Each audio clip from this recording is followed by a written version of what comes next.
1 नवंबर। कल 31 अक्टूबर था। कल जब मैंने वीडियो बनाया उसके बाद मेरे रंजीता का मैसेज आया। मैसेज में उसने लिखा था, टच्ड, ब्यूटीफुली एक्सप्रेस्ड।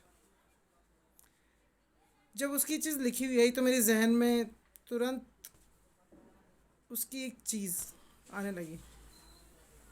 वही थी कि हम दोनों जब बचपन में शरारत करते थे तो कई बार शरारत इतनी करते थे कि बस पूछो मत। हम दोनों एक बार धर्म मामा जी की कार में जाके बैठ गए। हुआ यूँ कि वो स्टेयरिंग की सीट पे बैठ गई और मैंने गियर को आगे पीछे कर दिया और शायद गाड़ी न्यूट्रल में आ गई। न्यूट्रल में आते ही गाड़ी ढलान पे धीरे धीरे पीछे लुढ़क करके गेट तक चली गई। और मैंने और रंजीता ने शायद पूरे जी जान से कोशिश की गाड़ी को रोकने की, लेकिन गाड़ी रोकी नहीं और वो पीछे आके गेट पे टच हो गई। उसका ये टच मेरे इस टच को याद आ गया। आज फिर से मुझे मौका मिला, ग्रेट पर्सनालिटी धर्म मामा जी, उनके बारे में 2 शब्द कहने का। और पूरी कोशिश करूँगा कि मैं जितना भी कह पाऊँ बहुत सही तरीके से और सलीके से कह पाऊँ। बहुत मुश्किल होता है ऐसी ग्रेट पर्सनालिटीज़ के बारे में कुछ कहना। मैं मामा जी के यहाँ जब भी रहने जाता था तो उनको देखने के बाद में एक ही चीज़ जहन में आती थी, education, highly educated personality, good personality. वो सबको मोटिवेट करते थे पढ़ने के लिए, कुछ पढ़ने के लिए, जीवन में तरक्की करने के लिए, समय के पाबंद सदै का सदुपयोग करने के लिए, सभी को बोलते रहते थे। जब मामा जी खुद उठते थे तो सुबह पहले early in the morning newspaper पढ़ते थे और हम लोगों को भी कहते थे कि भाई इंडिया टुडे पढ़ा करो, न्यूज़पेपर पढ़ा करो, टाइम्स ऑफ इंडिया पढ़ा करो, अपनी वैक्यूबलरी इंप्रूव करो, इंग्लिश इंप्रूव करो। रंजिता को, शालिका दीदी, विकास भैया, मैं, अंकित, मतलब वो प्रेशराइज करते थे कि भाई आप एक अच्छे वक्ता बने, अच्छे इंग्लिश बोले, अच्छा अंडरस्टैंड करें, अच्छी नॉलेज लें और न्यूज़पेपर से ही स्टार्ट करें। अच्छी रीडिंग तभी कर सकता है आदमी जब सुबह उठ करके वो न्यूज़पेपर पढ़े और दुनिया के बारे में भी अवेयर हो, तभी वो बोल भी सकता है। तो मामा जी हमेशा कहते थे कि भाई अच्छी बुक्स पढ़ो, न्यूज़पेपर पढ़ो, मैगजीन्स पढ़ो, इंग्लिश में पढ़ो, वो भी अपनी इंग्लिश इंप्रूव करो। फिर उसके बाद में मामा जी जो भी काम करते थे सिस्टमेटिक करते थे, जैसे कि करेले का जूस पीना, वो करेले का जूस पीते थे सुबह पहले। फिर उसके बाद में वो ऑफिस जाने के लिए तैयार होते थे। जब वो ऑफिस जाने के लिए तैयार होते थे तो मैं मामा जी के यहाँ जब भी रहता था तो एक चीज़ तो मेरा ज़रूर ध्यान जाता था उनकी उनकी ड्रेसिंग सेंस पे। और कई बार तो मैं 15-15 20-20 दिन तक रुका हूँ प्लॉट पे। हम पहले वाला जो मकान था उसको प्लॉट के नाम से जानते हैं सब जने, वो प्लॉट ही कहते थे। और वहाँ जब मैं जाता था 15-20 दिन से ज़्यादा रुकता था, कई बार रुका हूँ मैं ऐसे। तो मामा जी का ड्रेसिंग सेंस मुझे बहुत पसंद आता था। उनका शर्ट रिपीट नहीं होता था वापस, जितने दिन में रहकर आता था तो मैं ये ऑब्ज़र्व करता था कि उनका जो ड्रेसिंग सेंस है बहुत अच्छा था, बहुत तरीके से सलीके से वो तैयार होते थे, बिल्कुल एक गुड जेंटलमैन की जैसे। और मैं इम्प्रेस रहता था। फिर उसके बाद में उनके साथ ऑफिस जाना, उनकी गाड़ी में पीछे बैठ करके।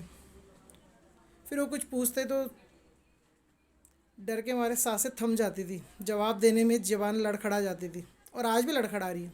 उनके बारे में बोल तो रहा हूँ, मैं बता भी रहा हूँ, लेकिन फिर भी एक अंदर भय है।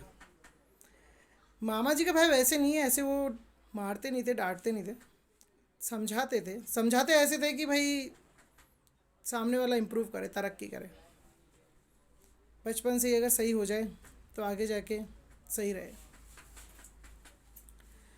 तो सांसें थम जाती थी उनकी किसी बात का जवाब देने में, जवान लड़खड़ा जाती थी। वो जितने ऊपर से स्ट्रिक्ट दिखते थे उतने ही अंदर से मोम से थे, नरम नरम दिल। कभी कुछ कहा नहीं उन्होंने, कभी कुछ डांटा नहीं उन्होंने, लेकिन पता नहीं क्यों उनको देखते के साथ ही आदमी स्ट्रिक्ट खुद ही डिसिप्लिन में आ जाता था। उनकी छवि ऐसी थी। और आप लोग भी अच्छी तरह जानते हैं, आप लोग भी डिसिप्लिन में आ जाया करते थे शायद। जो भी मेरी इस वीडियो को देख रहे हैं, जो मेरी बात को सुन रहे हैं, शायद वो अभी भी इस बात को मानेंगे कि डिसिप्लिन पसंद आदमी थे मामा जी। वो हमेशा टाइम के पंचुअल थे, टाइम की वैल्यू उनको मालूम थी और वो सामने वाले को भी यही समझाते थे हमेशा कि भाई टाइम की वैल्यू कीजिए, टाइम टू टाइम पढ़िए, टाइम टू टाइम उठिए, टाइम टू टाइम बैठिए, टाइम टू टाइम खाना खाइए। मतलब टाइम है तो सब कुछ है, टाइम की वैल्यू आपने की तो टाइम आपकी वैल्यू करेगा, वो यही समझाते थे। और यही चाहते थे कि परिवार का हर सदस्य अच्छा एजुकेटेड बने, अच्छी पोस्ट पे पहुँचे, अच्छा कोई अफसर बने, अच्छा प्रोफेशनल बने, वो यही चाहते थे। और वो खुद भी सीए थे, और उस टाइम पे सीए होना बहुत बड़ी बात थी, बहुत कम लोग उस वक्त सीए हुआ करते थे, और उनकी वैसे भी अच्छी गुडविल थी।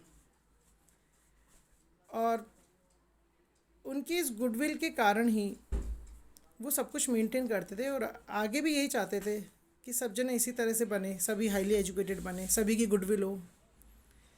ही want to being an reputed with all of us. शायद मेरे एक सेंटेंस में आप लोग समझ गए होंगे मैं क्या कहना चाह रहा हूँ।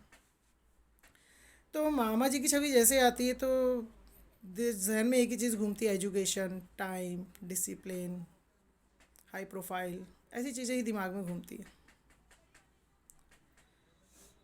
मैं खुद भी बताऊँ, मामा जी मेरे फादर के एक्सपायर होने के बाद में जब हम लोगों को संभाल रहे थे, तब मुझे लगता था कि शायद मैं भी बहुत हाईली एजुकेटेड हूँगा। लेकिन सडनली उनका इस तरह से चला जाना, भाई परिवार के लिए क्षति तो है ही, लेकिन शायद मुझे आज महसूस होता है मेरी लाइफ के लिए भी बहुत बड़ी क्षति रही है। ऐसा नुकसान जो मैं कभी भर नहीं पाऊँगा, और ना पूरा परिवार भर सकता है। अगर शायद आज वो होते तो मैं भी एक आईएएस ऑफिसर होता शायद, क्योंकि वो चाहते थे कि जिस हिसाब से मैं इंटेलिजेंट था, पढ़ता था, मेरी इंग्लिश अच्छी थी, कि राजू तो एक पढ़ लिखने में ध्यान दे राजू, तो एक आईएएस ऑफिसर बन, एक आरएएस बन। वो हमेशा ही कहते थे, और मुझे ही नहीं, और लोगों को भी कहते थे। विकास भैया तो सबसे ज़्यादा उनके टच में थे। मैं विकास भैया के साथ ज़्यादा टच में था। विकास भैया के साथ में साइकिल पे जाना, सेल्टेक्स जाना, सी फॉर्म लाना, डी फॉर्म लाना। विकास भैया और मैं दिन में जब ऑफिस से मामा जी आ जाते थे तो उनके पैर दबाना। विकास भैया तो रेगुलरली ही दबाते थे, और उनको पैनिक भी होता था मामा जी को हाथ पैर में, तो विकास भैया के दबाने से बहुत रिलीफ बनता था। अंकित भी दबाता था, रंजिता भी दबाती थी। अंकित छोटा था, मजाक मजाक में पैरों पे चढ़ जाता था, पैरों से दबाता था, एक पैर से दबाता था, और उनको दर्द बहुत होता था। तब विकास यही कहते थे, तू रहने दे, मैं कर दूँगा। और जब विकास भी अपने अंगूठे से उनके पगडंडियों को दबा करके उनका दर्द निकालते थे और उनको रिलीफ मिलता था, उन्हें बहुत अच्छा लगता था। ऐसी कुछ यादें हैं जो मैंने सजोई हुई है, मैं बता रहा हूँ आप लोगों को। बताना बहुत मुश्किल है उनके बारे में, मैं तो बहुत कम जानता हूँ, शायद कुछ जानता भी नहीं हूँ। मैं तो जस्ट ऐसे बता रहा हूँ जो मैंने फ़ील करा। आप लोगों को हो सकता है और भी कुछ चीज़ें पता हो, लेकिन मुझे जो पता है या जो मुझे याद आ रहा है, जो मेरे जहन में है, वो मैं बता रहा हूँ। तो मैं ये बता रहा था कि उनकी क्षति मैं तो इसलिए नहीं पूर्ति कर सकता क्योंकि शायद मैं एक आईएएस ऑफिसर होता। पापा के एक्सपायर होने के बाद में उन्होंने घर संभाला, हमें संभाला, लेकिन उनके बाद में शायद परिवार का बोझ मेरे पे ज़्यादा आ गया। मुझे एजुकेशन के साथ साथ परिवार को भी संभालना था, और घर को मेंटेन भी करना था, इनकम भी जनरेट करनी थी, तो शायद मैं बन नहीं पाया। मैं एक चीज़ और बताता हूँ आप लोगों को, शायद मालूम नहीं है आपको मेरे बारे में। मैंने आईएएस फाइट भी किया, मैंने प्री भी क्लियर करा, फाइनल में फ़ेल हुआ। फिर मुझे किसी ने बताया कि अगर आप फाइनल में पास हो जाते और इंटरव्यू में फेल हो जाते तो आपको वापस प्री करना पड़ेगा। फिर मुझे लगा यार ये वापस प्री, फिर फाइनल, फिर इंटरव्यू, मैं फिर इंटरव्यू में फेल हो गया था, फिर प्री, फिर फाइनल, फिर इंटरव्यू। तो शायद मेरे पास इतना टाइम नहीं था, क्योंकि जो मेरी फैमिली की स्थिति थी उस पर मुझे इनकम जनरेट करना ज़्यादा ज़रूरी हो गया था। मैं कह रहा हूँ ना, अगर मामा जी होते तो शायद मैं एक अच्छा हाईली एजुकेटेड होता इस वक्त, एक अच्छा एक आईएएस ऑफिसर होता, कन्फर्म, डेफिनेटली। शायद तो मैं इसलिए लगा रहा हूँ कि शायद ही होता है, क्योंकि मैं आज नहीं हूँ इसलिए। तो मामा जी का मैंने ज़्यादा तो मतलब मैंने वर्णन नहीं किया, लेकिन फिर भी दो तीन चीज़ें जो मैंने यहाँ बताई सब इम्पोर्टेंट है। टाइम, डिसिप्लिन, वेक्यूबलरी, एजुकेशन, रेपुटेशन, ये चीज़ उनको पसंद थी और होनी भी चाहिए। और मामा जी के जाने के बाद में पूरे परिवार को ही जो भारी नुकसान उठाना पड़ा, उसका खामियाजा हम आज भी भुगत रहे हैं, और शायद आज भी वो चीज़ उस लेवल पे नहीं आ पा रहे। अंकित भी सीए बना, वो भी प्रेसिडेंट बना सी इंस्टीट्यूट का, गर्व की बात है ये मेरे लिए तो है ही, और शायद हम सबके, हमारे पूरे परिवार के लिए गर्व की बात है। लेकिन अगर मामा जी होते तो समा कुछ और ही होता। वो चले गए हैं, उनकी यादें ही हमारे मन में, हमारे दिल में हम संजोए हुए हैं और हमेशा संजो के रखेंगे। मैं जब घर जाता था, खेलता था, पतंग उड़ाता था, तो मामा जी इतनी देर सोते थे, उतनी देर मुझे ये लगता था कि भाई मामा जी उठें, मामा जी ऑफिस जाएं तो फिर मैं पतंग उड़ाऊँ, फिर मैं खेलने जाऊँ। शोर नहीं होना चाहिए था, और कोई शोर नहीं करता था, सब डिसिप्लिन में रहते थे। मामा जी जितनी देर घर में होते थे सब डिसिप्लिन में होते थे। वो कहते कुछ नहीं थे, लेकिन ऑटोमेटिक उनकी एक पर्सनालिटी थी। वो ऐसे ही, उनको देख करके ऑटोमेटिक आदमी डिसिप्लिन में आ जाता था। मैं तो खुद ही बहुत डिसिप्लिन में रहता था, लेकिन जाने के बाद पता चलता था मैं कितना डिसिप्लिन हूँ। लेकिन अब क्या करें, वो वक्त गुजर गया, हम सब बड़े हो गए, अपने अपनी अलग अलग जगहों पर हैं। लेकिन वो भी दिन थे, वो क्षण थे, वो मुझे बहुत याद आते हैं। नाना जी, नानी जी, मामा जी, मामी जी, अंकित, रंजिता, शालिका दीदी, विकास भैया, इनके साथ मैंने अच्छा टाइम स्पेंड किया, बहुत अच्छा टाइम स्पेंड किया। और अगर मुझे मौका मिलेगा तो मैं धीरे धीरे और भी कुछ चीज़ें उन लोगों के साथ शेयर करूँगा जब उनका कोई इम्पोर्टेंट डे आएगा। कोशिश पूरी करूँगा मैं। तो मामा जी हमारे बीच नहीं है, और ये हमारे लिए बहुत दुख की बात है। मैंने आपको कल ही बताया था अपने एक वीडियो में कि हर आदमी को अपने समय से आना पड़ता है और अपने समय से ही इस धरती को छोड़ के जाना पड़ता है। आज मौसा जी का भी एक अच्छा मैसेज आया कि भगवान ना अच्छा करते ना बुरा करते, वो सिर्फ हमारे कर्मों का फल हमें देते हैं। तो शायद हम सब अपने अपने कर्मों के कारण अपनी अपनी जगहों पर हैं, और ऊपर वाले का एक शतरंज है जिस पे हम सब मोहरे हैं, और सब सही जगह फिट है जहाँ हम सबको होना चाहिए। हम जहाँ पर भी है, जिस स्थिति में, शायद सही हैं। ऐसा ही कहा जाता है कि आप जिस स्थिति में हो वो आपके लिए बेटर है। तो जो भी है, मैं मामा जी के लिए ज़्यादा कुछ नहीं कह पा रहा हूँ, और शायद ज़्यादा कहने की भी कोशिश नहीं करूँगा, क्योंकि शायद मैं कह भी नहीं पाऊँगा। वो बहुत अच्छी पर्सनालिटी थे, वो बिल्कुल मुझे कलेक्टर की जैसे लगते थे। एक बार एक कोई शादी थी जिसमें मामा जी एम्बेसडर में सूट पहन करके, मैं मामा जी के घर पे ही था, शायद मुझे ध्यान नहीं आ रहा शादी किसकी थी।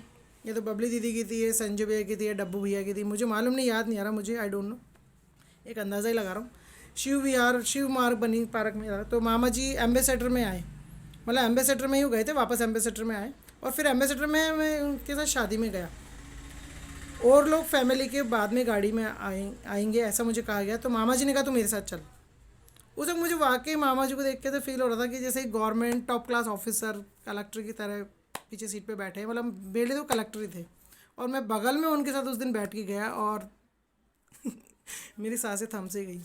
लेकिन उस दिन मैं उनके बहुत करीब बैठा था, फर्स्ट टाइम उनके बहुत पास, बिल्कुल नज़दीक, और सटक करके उनके बिल्कुल बैठा हुआ था। वो मुझे दिन आज भी याद आते हैं। वो 20 मिनट्स की जर्नी थी, लेकिन भाई वो 20 मिनट्स की जर्नी मेरी यादों में बसी हुई है, मैं बता नहीं सकता आप लोगों को। अब आज मामा जी हमारे बीच नहीं है, बहुत दुख है मुझे इस बात का, फील भी है मुझे बहुत।